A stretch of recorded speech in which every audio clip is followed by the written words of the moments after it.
Hello, welcome back to ELAC. My name is Nancy Escobar, and today I'm here representing the Career and Job Services team. This is another one of our Career Cafe interviews, and today we'll be interviewing Ceclia Onelas. She's a retired assistant superintendent.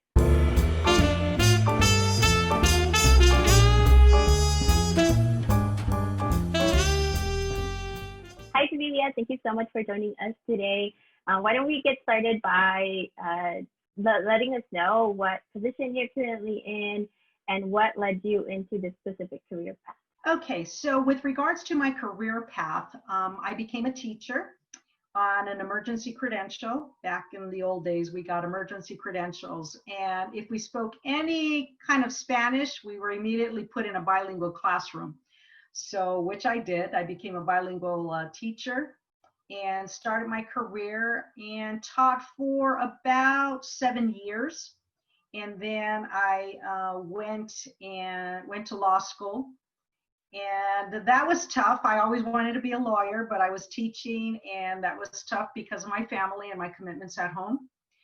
So I decided to go into administration. So I pursued a master's in education and then went into administration. I became a dean at the high school and then a principal. And so I was a principal for about 5-6 years, and then went to central office, which is at the district office, and was the director of student services. From there, I became the assistant superintendent of 2 different programs, one being student services and one being special ed. And very challenging, but very rewarding. So that was my career path. Let's see, 26 years. 20 of those years, I was an administrator. So it was something I really loved. Administration was a lot of fun with a lot of challenges, but very rewarding in working with so many people, so many entities, and especially the students. So I was in a K-12. So not at the college level, but at the K-12 level. So what would you say are some of the most important skills for someone who is interested in going into administration at the K-12 level, the way that you've spent a lot of your career in? I would say the most important skill level would have to be people skills, because you deal with so many different kinds of people.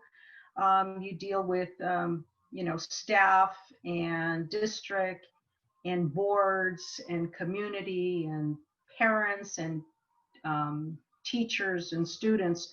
So it's a variety of different individuals that you have to work with.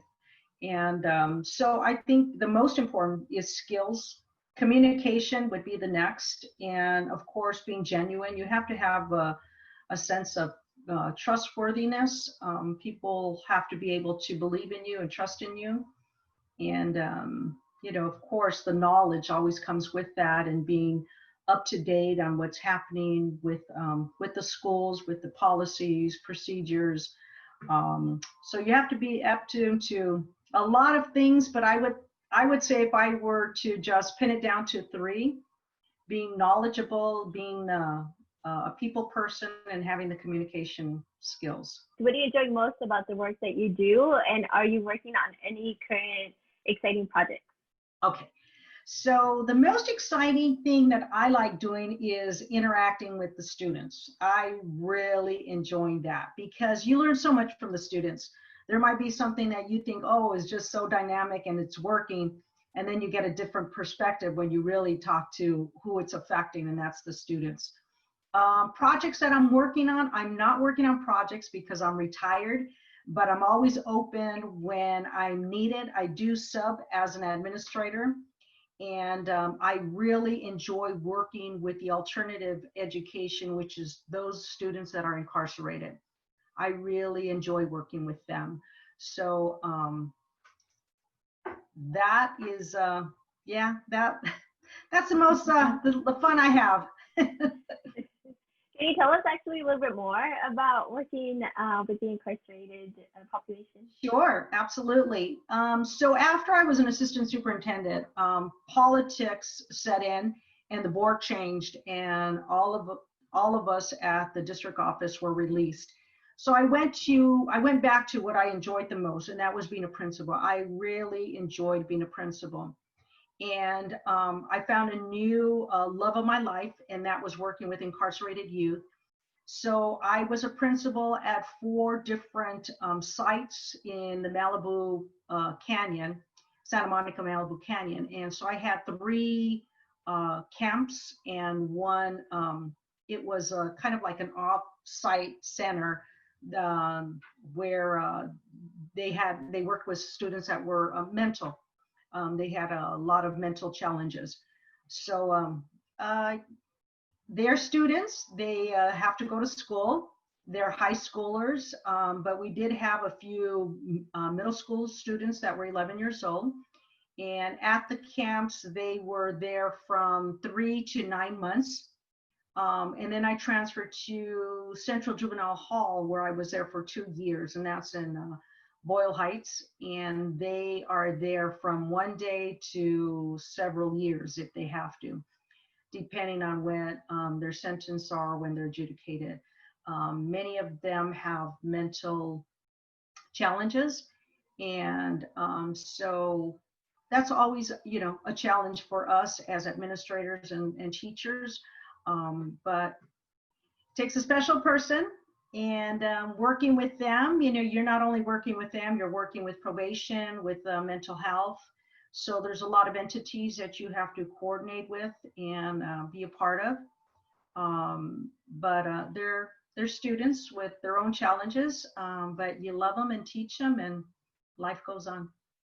What would you say are some common entry-level jobs for the career that you've chosen, and what recommendations would you give for students that are exploring this sort of area?